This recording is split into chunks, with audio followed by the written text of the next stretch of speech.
police are trying to make Noel Maitland escape prison. 500 people comment, no way.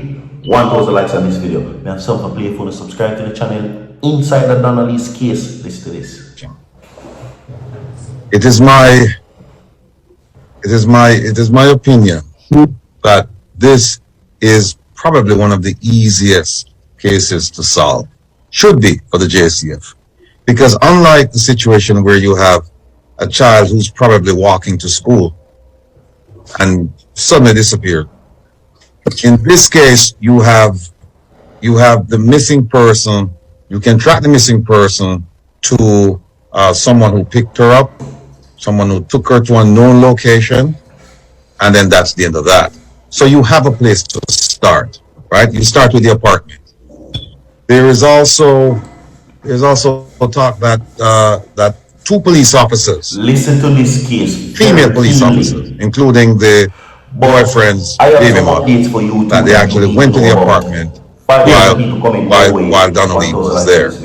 And then we also have information coming from neighbors saying that they heard a commotion. So you can start by looking at those 3 people. Full, complete, comprehensive background on those people.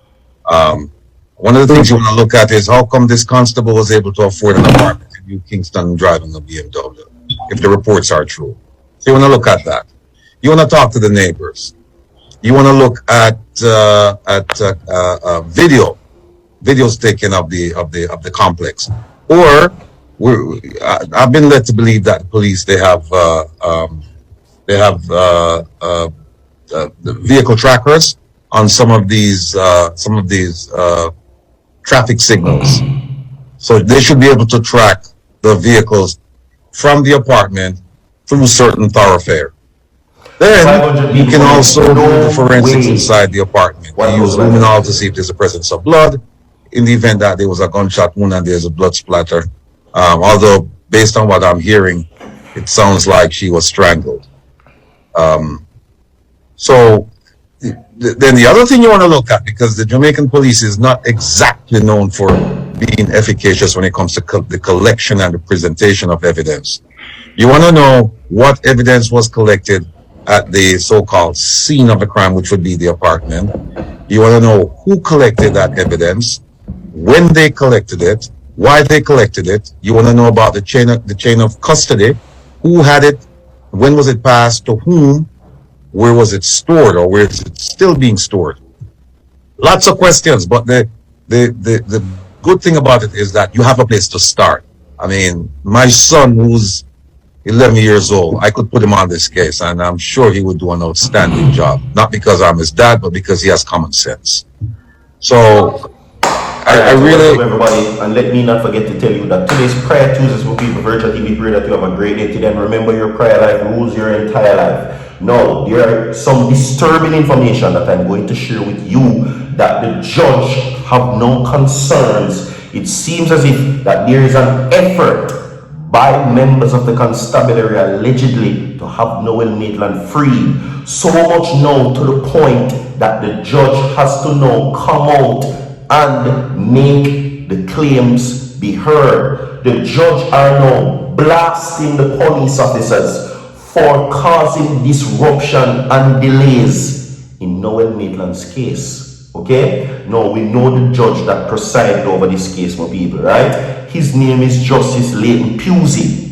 Now, what you heard that I just played for you a while ago, my people, was a former FBI agent giving his take and the concerns about the chain of command that the evidence in Donna Donaldson's case were held. According to this former FBI agent, who is also a Jamaican, who has been following this case, my people, they're saying, based on what I just played for you, this would have been the easiest case to solve. But there were talks that were allegedly said in the open public that Noel Maitland has friends in high places. And that has been proven in the initial stage. And let me point out many instances to you. One such instance is when we heard, of course, a supervisor who is of a higher rank than Noel Maitland at Constant Spring, who testified that Noel Maitland is vibrant, professional, talkative, and such things. He also says that he and Noel Maitland drinks occasionally, but he didn't know what Noel Maitland's private life was about. But he testified in the defense of Noel Maitland. Okay? He says that when he heard of the charge of dropping that Noel Maitland got, he was surprised, because he said Noel Maitland does not look like the type of person who would have committed these offenses. And this is what I say in regards to that testimony. What does a man who commit a crime look like? But let us give you what the judge is saying, because according to what the judge is saying right now, efforts are what is being done by the police, which Noel Maitland was an officer. Okay? Remember his entire surroundings. Let me address him, Noel Maitland, in his entirety. It is Constable Noel Maitland, so he's a police officer. So it seems as if that there are attempts by his co-workers or former co-workers to disrupt the case. Let's get to it, everybody, and everything that I'm saying will be provided on the screen for you to see.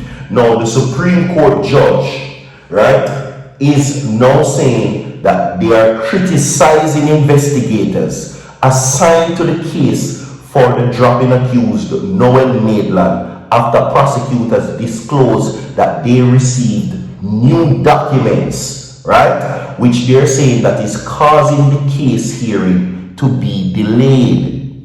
Now, the judge goes on also to express disgust. Listen keenly. The judge is expressing disgust in the argument, the development of the argument, that the judge says that consistently instruct that whenever a date for the case was set, outstanding documents were withheld, right, for the hearing to give to the prosecutor in due time to ensure disclosure of material before the hearing. Where we going now, Jamaica? Noel co-worker, them a try save him. You also heard in the recording that I played, which I've been saying for a very long time, especially over the past few days, that there are chunks missing from Donna's case. You now heard confirmation that other police officers were there at the premises on the day in question. Let us continue. The judge said that this would allow the defense attorneys to examine the material, even further discussions with Maitland. Okay, so this now, with the withholding of the evidence and the material presented, would have worked in the defense's favor and not the prosecution, which would allow them more time. But let us continue.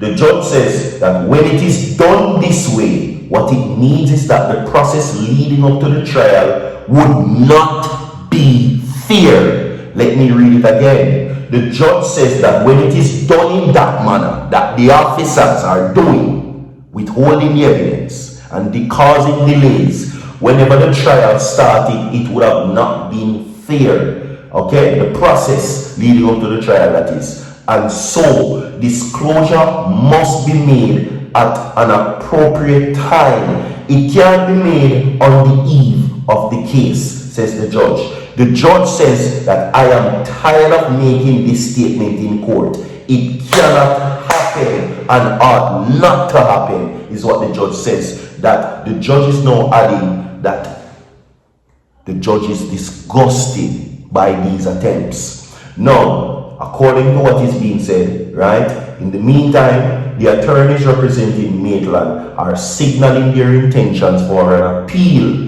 Maitland is charged for dropping of his girlfriend Donna Dawson and preventing lawful burial and was found guilty. Okay? Now, his bail was denied many months ago in the Home Circuit Court on October 13. Now, the judge says at the time they denied the bail application on the basis that the court was satisfied that there was substantial grounds to believe that Maitland would abscond and that he may interfere.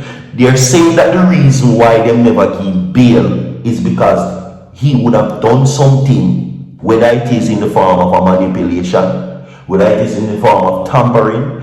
They believe that if they had given him bail, he would have interfered with the process. Well, more to come. Stay tuned. Leave a like and a video, share the video. Don't go nowhere. So far.